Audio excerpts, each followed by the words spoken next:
Hi friends, welcome to my channel. நம்ம இன்றைக்கி என்ன பார்க்க போகிறோன்னா, ஒரு சிம்பிளான அதே சமயம் சட்டுன்னு செய்யக்கூடிய ஒரு வெஜ் பாஸ்தா தாங்க. வாங்க ஏன் ஸ்டைலில் எப்படி செய்யுதுன்னு பார்க்கலாம். வானொலி அடுப்பில் வச்சுட்டு ஒரு பெரிய சொம்பளவு தண்ணி விட்டுக்கோங்க. இது கூடவே ஒரு கப் அளவு பாஸ்தா, டேஸ்ட்டுக்காண்டி ஒரு 1/2 ஸ்பூன் உப்பு சேர்த்துக்கோங்க. இப்போது நல்லா கலந்து விட்டுக்கோங்க. தண்ணி ஒரு கொதி வந்ததும் அடுப்பை ஆஃப் பண்ணிவிட்டு ஒரு 5 நிமிஷம் அப்படியே அந்த ஹாட் வாட்டரில் பாஸ்தா விட்டுடுங்க. இப்போது 5 நிமிஷம் கழிச்சிட்டு நீங்கள் பார்த்தீங்கன்னா இந்த மாதிரி பாஸ்தா நல்லா வெந்து வந்துட்ருக்கும். இதை வேறு ஒரு பவுலில் ட்ரான்ஸ்ஃபர் பண்ணி வச்சுக்கோங்க. அந்த தண்ணி எல்லாமே வடிகட்டி எடுத்துருங்க. இப்போது அதே வானலியை அடுப்பில் வச்சுட்டு தேவையான அளவு எண்ணெய் விட்டுக்கோங்க. இது கூட 1/4 ஸ்பூன் சீரகம், 1/4 ஸ்பூன் சோம்பு, ஒரு பட்டை, ஒரு கிராம்பு, ஒரு அன்னாசிப்பூ, இது கூடவே குட்டி குட்டியாக நறுக்கி வச்சுருக்கிற 3 வெங்காயத்தையும் சேர்த்துக்கோங்க. ஒரு கைப்பிடி அளவு புதினா சேர்த்துக்கோங்க. புதினா ஒரு மைல்டு ஸ்வீட்னஸும் ஒரு நல்ல ஃப்ளேவரும் இந்த பாஸ்தா கொடுக்கும். இந்த மாதிரி கலந்து விட்டுட்டே இருங்க. இது வெங்காயம் நல்லா வதங்கணும்னு அவசியம் இல்லை, ஓரளவுக்கு கலர் சேஞ்ச் ஆனாலே போதுமானது. இப்போ பாஸ்தாவுக்கு தேவையான உப்பு சேர்த்துக்கோங்க. 5-6 பச்சை மிளகாவையும் சேர்த்துக்கோங்க.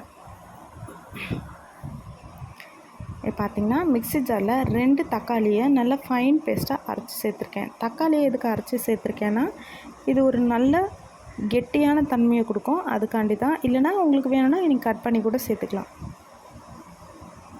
இப்போது குடமிளகா, கேரட், பீன்ஸ் மட்டும் சேர்த்துருக்கேன். உங்களுக்கு வேணும்னா பச்சை பட்டாணி, காலிஃப்ளவர் அந்த மாதிரி உங்களுக்கு பிடிச்ச வெஜிடபிள்ஸும் நீங்கள் சேர்த்துக்கலாம். இந்த மாதிரி ஒரு 2-3 நிமிஷம் கலந்து விட்டுட்டிங்கன்னா வெஜிடபிள்ஸ் எல்லாமே நல்லா வதங்கி இந்த மாதிரி பக்குவத்துக்கு வந்துடும். குடமிளகால ஆல்ரெடி தண்ணி இருக்கிறதுனால நல்லாவே தண்ணி விட ஆரம்பிச்சிடும். நீங்கள் தண்ணி எதுவும் விடணும்னு அவசியம் இல்லை. காரத்துக்கு ஏற்ற மாதிரி மிளகாய் பொடியை சேர்த்து இதோட பச்சை ஸ்மெல் போகிற அளவுக்கு ஒரு 5 நிமிஷம் அடுப்பை ஸ்லோ ஃப்ளேமில் அப்படியே விட்டிங்கன்னா இப்போது தண்ணியெல்லாம் வற்றி நம்ம சேர்த்த மிளகாய் பொடியோட ஸ்மெல்லெல்லாம் கூட நல்லா போயிட்டு இந்த மாதிரி நல்லா வற்றி வந்தாச்சு. இந்த ஸ்டேஜில் நம்ம வேக வச்சு எடுத்து வச்சுருக்கிற பாஸ்தாவை அது கூட சேர்த்து நல்லா மிக்ஸ் பண்ணி விட்டுக்கோங்க.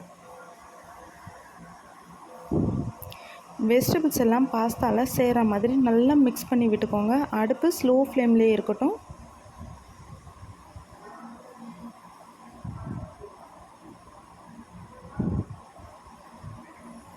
இந்த மாதிரி கலந்து விட்டுட்டு ஒரு 5 நிமிஷம் அப்படியே இருக்கட்டும். ஒன்றோடு ஒன்று நல்லாவே மிக்ஸ் ஆகட்டும். உப்பு சரியாக இருக்கான்னு ஒரு தடவை செக் பண்ணிக்கோங்க. அவ்வளோதாங்க, நம்மளோட சிம்பிளான வெஜ் பாஸ்தா ரெடி. அப்புறம் என்னங்க, சர்வ் பண்ண வேண்டியதான். சூடு ஆறத்துக்கு முன்னாடி சர்வ் பண்ணுங்கள். நம்ம சேனல் பிடிச்சிருந்ததுன்னா லைக் பண்ணுங்கள், ஷேர் பண்ணுங்கள், கமெண்ட் பண்ணுங்கள், சப்ஸ்கிரைப் பண்ண மறந்துடாதீங்க. தேங்க்யூ.